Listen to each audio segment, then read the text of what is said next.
Hi friends, how are you? ఈ రోజు అయితే మనమైతే వేడి ఉప్మా అయితే ఎలా తయారు చేద్దామో ఇప్పుడైతే చూద్దాం. ఇప్పుడైతే రెడీ అయిపోయింది ఉప్మా. ఇలా కారంతో కలుపుకొని వేడిగా ఉంటే కాలుతుంది. చాలా చాలా టేస్టీ ఉంది. ఇప్పుడైతే మనం తయారు చేసే విధానం అయితే నేను ఇప్పుడు చూపిస్తాను. హాయ్ హలో ఫ్రెండ్స్, ఈ రోజు అయితే మనమైతే ఉప్మా రవ్వ అయితే చేసుకుందాం వెరైటీగా.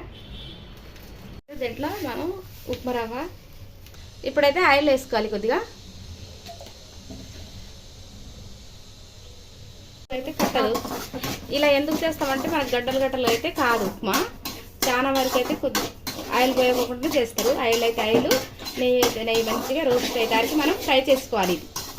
అప్పుడు ఉప్మా మాత్రం చాలా వరకు తినరు. ఇలా చేస్తే మాత్రం అందరూ తింటారు, మంచిగా నచ్చుద్ది. మీరు ఒకసారి ట్రై చేయండి, మంచిగా ఉంటుంది. మంచిగా అది ఎంత ఫ్రై కావాలి, ఒక 2 minutes పడుతుంది మంచిగా ఫ్రై కావడానికి. లేదు మనం ఇట్లా కలుపుకోకుండా మాత్రం మాడిపోద్ది. మంచిగా కలుపుకుంటూ ఫ్రై చేసుకోవాలి. ఇప్పుడు ఉప్మా అంతా ఫ్రై అయింది, ఇప్పుడు తీసుకుంటున్నాం.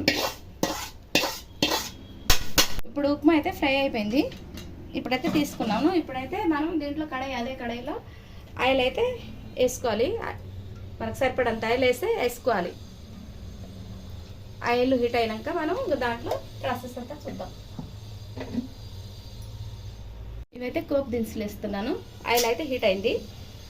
కోపు గింజలు, పల్లీలు ఏవి ఉన్నాయి ప్రస్తుతానికి ఏం లేవు. ఇప్పుడైతే నేనైతే ఖాళీగా కోపు గింజలు అయితే వేసాను. ఇప్పుడు అవి ఫ్రై అయినాక ఇప్పుడు మనం ఉల్లిగడ్డలు వేసుకోవాలి. అవి కొద్దిగా గోల్డెన్ కలర్ వచ్చేసరికి ఫ్రై చేసుకోవాలి. ఈ ఉల్లిగడ్డలలో మనం కొద్దిగా సాల్ట్ వేస్తే తొందరగా ఫ్రై అవుతుంది.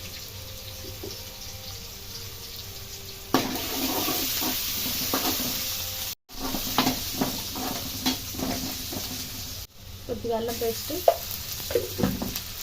పేస్ట్ వేస్తే చాలా టేస్ట్ ఉంటుంది.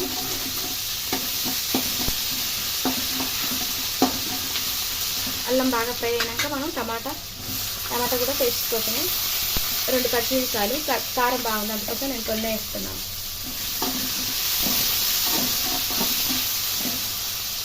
ఇప్పుడు కరివేపాకు, తగినంత కరివేపాకు. ఉప్మాల కరివేపాకు లేకుంటే టేస్ట్ ఉండదు. లాస్ట్గా మనం అయితే కరివేపాకు వేసుకుందాం. ఇప్పుడు 2 minutes ఫ్రై కావాలి మంచిగా. ఇప్పుడైతే వాటర్ అయితే సరిపడా వేసుకోవాలి. మనం లూజ్ తినాలంటే లూజు, టైట్ తినాలంటే టైట్. మేమైతే నార్మల్గా తింటాం, అందుకోసం అయితే నేనైతే వాటర్ వేసాను. 1.5 వేసుకున్నా సరిపోద్ది గ్లాస్. ఇప్పుడైతే కొద్దిగా వేసుకోవాలి. ఇందాక వేసినాం కదా, మనకు సరిపడే వేసుకోవాలి టేస్ట్ కోసం.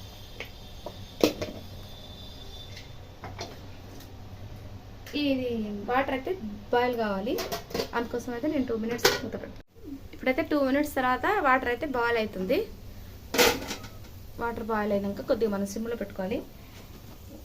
ఉప్మా వేసేటప్పుడు మనం జాగ్రత్తగా వేసుకోవాలి, లేకపోతే గడ్డలు కడుతుంది. పక్కన ఎవరైనా ఉంటే ఒకరు వేస్తుంటే ఒకరు కలిపినా కూడా బాగుంటుంది.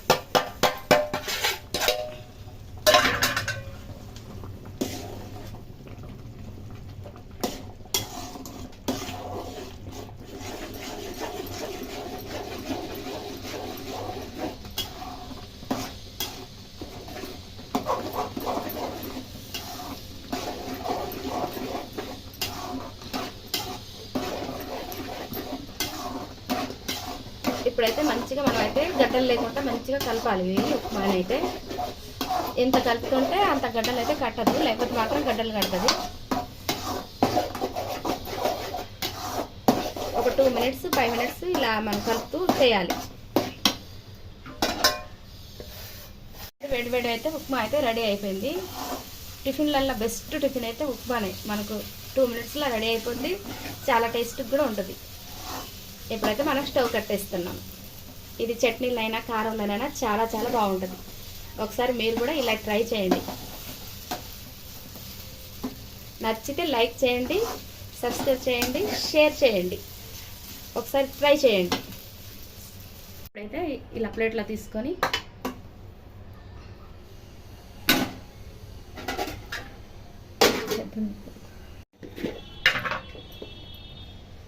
కొద్దిగా కారం వేసుకొని దీంట్లో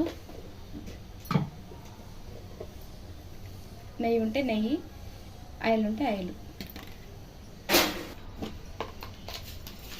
షుగర్ చిన్నపిల్లలు అయితే షుగర్తో తింటారు. మా ఇంట్లో చిన్నపిల్లలు చాలామంది, అందుకోసం నేను షుగర్ ఇస్తున్నాను.